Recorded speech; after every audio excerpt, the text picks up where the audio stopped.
Hi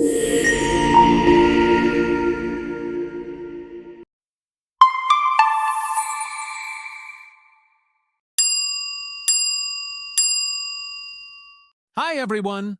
I hope you're all doing great. Today, I'll take you step by step through the process of creating a breathtaking mountain pathway, complete with natural textures, realistic elevation changes, and scenic details that bring the landscape to life. This project is specifically designed to be compatible with Limax Christmas villages, ensuring it blends seamlessly with your existing holiday display. However, you can easily customize the size and scale to fit any dimensions you prefer, making it a versatile addition to any diorama or miniature scene. Materials required for the project: cardboard, paper, thermocol, aluminum foil, plaster, putty, glue, and a variety of acrylic colors. At the last part of the project required static grass craft tool. Let's get started on this exciting journey of creating a beautiful and unique project together. Take the two thermocol pieces. I'm using 12 centimeters by 12 centimeters for this specific project. Stack one on top of the other, just as I'm demonstrating in the video, and apply glue. Allow some time for the pieces to bond securely before moving on to the next step.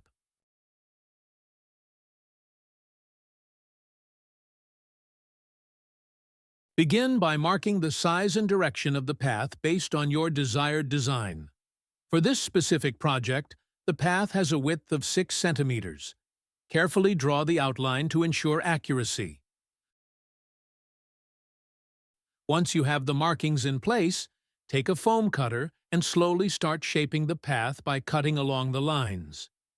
Gently remove the excess thermocol, making sure to create a smooth and even surface for the path.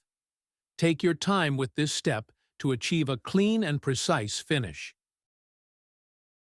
Now it's time to create the uphill path. Take a foam cutter and carefully begin cutting the thermocol diagonally, following the same technique I am demonstrating in the video. Make sure that the starting and finishing points align perfectly with the two corners of the stacked thermocol pieces. Take your time to ensure a smooth and even incline for a natural-looking path. Now, mark the size of the steps. They don't need to be perfectly equal in size or height, as slight variations will create a more natural and realistic look. Take your time to plan the steps, ensuring they blend seamlessly into the design. Use the foam cutter to carve out the steps, aiming for a preferred size of approximately 1 centimeter by 1 centimeter.